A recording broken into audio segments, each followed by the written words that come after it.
In today's Healthy Mind podcast, we have an amazing presenter. He is a fitness business owner. He's the coach of the coaches. He's got multiple business in the fitness industry in 18 different countries in the world. He's a presenter, a speaker, a writer, and much more. He's leading other coaches in his culture to empower more people to better themselves as a coach. So please welcome Dan Henderson. Welcome, Dan. How are you, mate? I'm very good. How are you? Mate, never better. How was your workout? It was good. I needed it. It's a good little workout. I do every 2 minutes. I do 8 pull-ups, 12 push-ups, and 10 weighted goblet squats. Good. And every 2 minutes. Just a 20-minute workout, but it hits you good. It's enough, especially in this time that we need to do something. Whatever we do, it's better than nothing. We're reacting and we try to thrive and get all the positive aspects out of it, because there are lots of positive aspects, like spending Absolutely. every day more time at home, probably more than ever. And even if you're busy working, you're still seeing your kids more, or you realize that technology can bring people together no matter where they are. You realize sometimes in isolation, for example, I don't know in Sydney, but here we can still go out, but only in our suburb. So I'm exploring actually lots of places that I've never been before, even for a walk, and there is nobody around, but it's a nice park, or it's good for the kids. You talk more the old way, like old-fashioned, going back in where we were. Yeah. There's an enormous number of benefits. It really is. I mean, I think I'm loving right now the time that I'm spending with my family. I'm a hard worker that generally flies around a lot, that travels a lot, and the opportunities that it's presenting for me to just be really present and just be with them. And, we've got a beautiful park across the road from our house, and we've barely been. And in the last 3 weeks, we go every single day. We kick the ball. We throw the ball around. We were playing basketball, but they pulled the basketball hoop down. But we were just doing things that were really, really, just active, that were fun. And I'm really treasuring those moments, because quite often, you're caught up in the rat race and you're just busy. And this is forcing you to take a step back and actually simplify your life in many ways, as you go through. And, I think it's really important. There's a number of practices I think you need to be really mindful of and really disciplined with during this period. And one of those is activity. One of those is movement. But one of those is also just socially connecting with your family as well. Because if you lock yourself in a small room and you're not getting any sun, fresh air, and you're just sitting down watching TV or news or Netflix, then it's going to be quite draining. It's going to be emotionally taxing. It's where you will feel, you will start having elements of depression and the like. So you've got to be proactive in this space. You've got to make sure that you're moving more than ever. You've got to make sure that and it doesn't have to be extreme or really intense, just constant movement, constant fresh air, great conversations. Put the devices away. At the moment I'm coming home and I'm putting the device away. So I'm just making sure that I'm 100% there for my family when I'm there.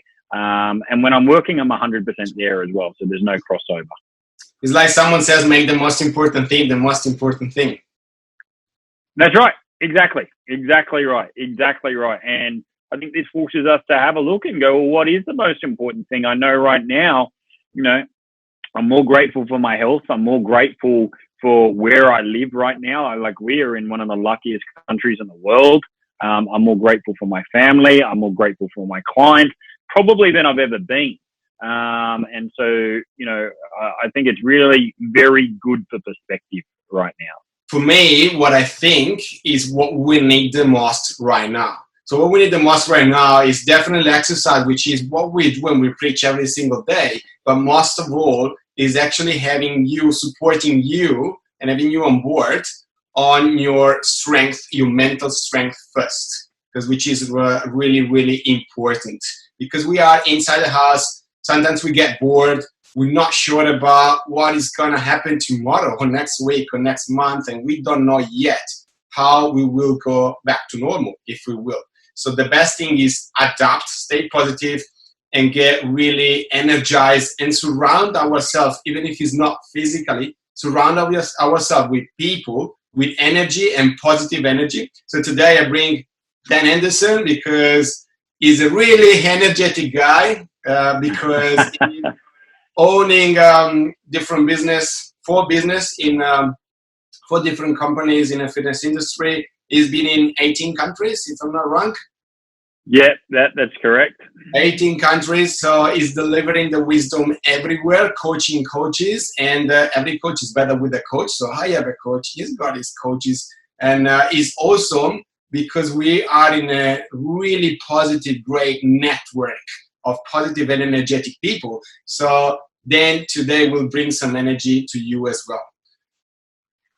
So thank you, Alex. Yeah, I certainly look forward to sharing and having this conversation with you, mate, and giving some energy and some passion, and just really hopefully giving some really good perspectives on things that will enable people to, move forward and positively impact their lives.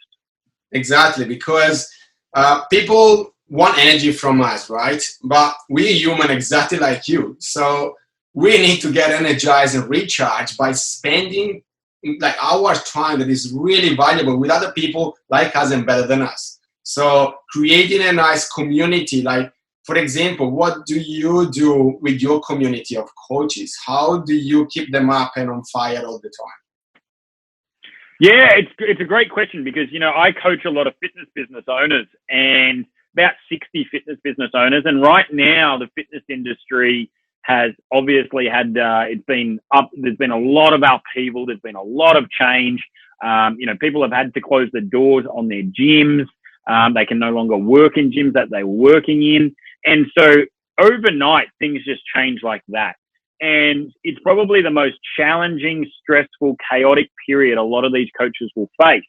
So for me, it's really important as their coach that I help them navigate this period. And so the first thing I am going to be a beacon of solutions.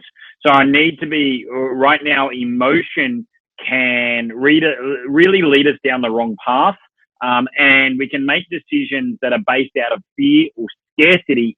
And so for me as a coach, I want to make sure that my clients are making great choices from logic. So the first thing I do is really help them have perspective, really help them kind of see things that they don't see, give them clarity, because right now they're just, a lot of the time they're in a state of panic, or they're just not urgent enough. So I want to give them clarity on what to do and how to do it. So that's the first thing. The second thing is they need support. They need a sounding board, and that's what I am. So they can call me, they can email me, they can message me, and I'm that sounding board because this can get quite lonely. People are sitting at home by themselves trying to navigate their business, and they can feel very isolated, like just a lonely little island. So I'm there to just give that support, be a sounding board, and sometimes the conversation can be quite casual in nature as well. And quite often they're on the right track, but they just want to have some confidence, and they want to get some positive affirmation that they are indeed on the right track. So that's the second thing. The third thing is really just providing as many resources as I can. So I've got a great network, and I want to make of great coaches that work for me as well, but also other people in the industry. And so I'm opening that up to the guys so they feel like they're getting answers that other people aren't getting right now. This is uncharted territory. These are unprecedented waters. And I want to make sure that my guys feel like they've got a little bit more certainty on what to do than other people. And then I guess the last one is hope. Whilst I'm I'll always speak from reason, at the same time, I want to give my guys hope, because right now there's not enough hope in the world. Right now there's too much hopelessness. If you turn on the media, it's quite dire. And, you know, what is going on in the world is traumatic. But at the same time, I want to bring some balance to the conversation. I want to bring some balance in the media. And so I want to give these guys hope that they can get through this. They will get through this. And as a result of that, they will have a better business once they do. And so really for me, it's about giving them the energy, the confidence to know that they can make it through this successfully. Perfect. That's gold. Why I wanted to bring this up, because basically what we do and what we can do for you and what is my goal. So it's all related to health.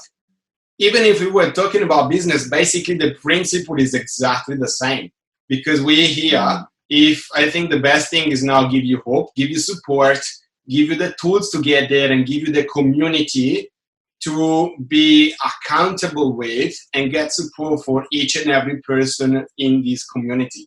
So that's extremely important, because with this isolation, I think the biggest risk is just close ourselves and not asking for help. Correct.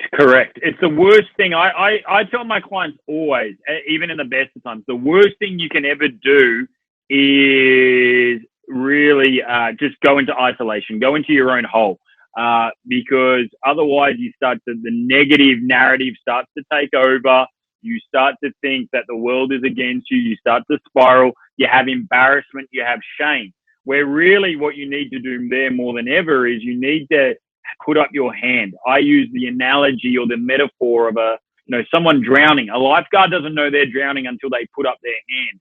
And so I'm the lifeguard for my coaching clients, but I need them to put up their hand as well. And I need to create an environment where they can comfortably do that without feeling ashamed, without feeling embarrassed, but they can put up their hand and say, Dan, I need some help right now. And then if they don't, then it's really up to me as a coach to look after my flock, to make sure that I'm reaching out to people to see how they're doing. Exactly. So listen, guys, even don't be ashamed to ask help, because it's okay. Like, it's not okay if you don't ask help.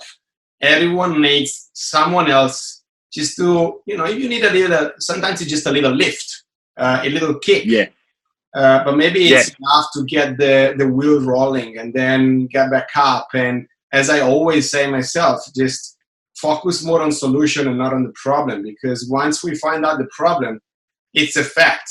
There is a problem. Once we know that, we need to forget about the problem and say, what can I do to get over it? What kind of opportunities I can take and react to that. So there is always some things that we cannot control, but there are other things that we can control, like the way we react to everything that we cannot control. Absolutely. Yeah. I mean, a big mantra of mine that I've been really saying a lot over the last few weeks is the 3 C's, is control what you can, and you can control how you react. So that's within our locus of control. Cope with what you can't. So there are certain things right now that we must cope with, because we don't have control with those, and we need to be at peace with that. And then focus or concentrate on what matters. And so have a look what matters. Well, right now your family matters, your clients matter, your health matters.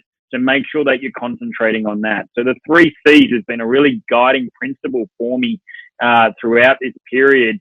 So control what you can, cope with what you can't, concentrate on what matters. Awesome. That's fantastic. And on the last point, I would say concentrate on what matters. For example, I do myself a simple journal every single morning to be grateful for what I have. So I concentrate on that. And then I set up my intention for the day with positive tasks. So we use, as you send it to us, the 5-minute journal, which is exactly, it's a simple book, but it's actually working really well, because there is no negative in this book. Basically, you write yourself what you're grateful for, what's the outcome that you want for the day. You set yourself up for that positive intentions, and then you reassess in the day, and whatever it wasn't perfect, it doesn't matter, because we always say imperfect action is better than not taking action. So that's right. Procrastination sometimes is just holding us back. So we can assess the day and then see, okay, if there is anything that I could do better, or that actually maybe didn't do it and I can do tomorrow, just make sure that tomorrow we get onto it. So yeah. positive, positive, positive. If there is anything else, any piece of advice to close to all the people that are listening, to get like that shift on their mindset, that it can change completely the way they react to this situation. Yeah, look, I think there's a gap. So there's a stimulus, then there's a gap, and then there's the way you respond. What's really important is in that gap, you really process what's going on and you see it within the context. Quite often we lose context when we're in stressful situations, and things manifest themselves to be much bigger than what they are. So really what you want to do is you want to sit in that gap before you respond and make sure that your response is a measured, logical response, and it's not out of fear, it's not out of scarcity, it's not out of turmoil, but rather that it's very, very measured. We can control our reactions. That is absolutely within our locus of control. And so we want to make sure that we really reflect before we do so, and that it's done so in a really productive, proactive, positive manner. So can we say, for example, that if we are in a strong, bad emotional status and we need to probably change that status, we need to do that before to take any other decision. So sometimes maybe stay away from do something completely different, do some exercises as well, and then come back to different status and mindset. The best way to change your emotional mindset is to change the best way to change your emotional state is to change your physical state. And so if, we all have it, and it's going to be really, we're going to see it a lot more prevalent in this period, probably than any other period, where we're going to have moments where we're feeling down. We're going to have moments where we're feeling depressed. We're going to have moments where we're very negative. And so the best way to change that is to change your physical state. It might be to go and have a cold shower. It might be to go and have a walk. It might be to go and do a quick training session. It might be just to get up and move around. And once we do that, then we change that emotional state.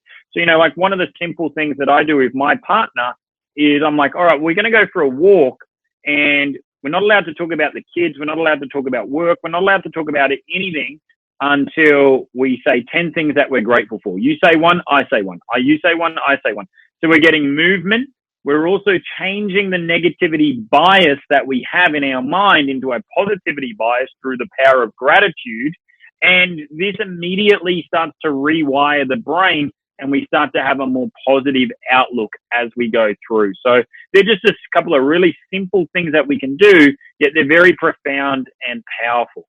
Exactly, because what I always say, it must be simple, achievable, and sustainable. That's my motto. So you can thrive. And guys, you see, going a little bit deeper, how everything is well connected.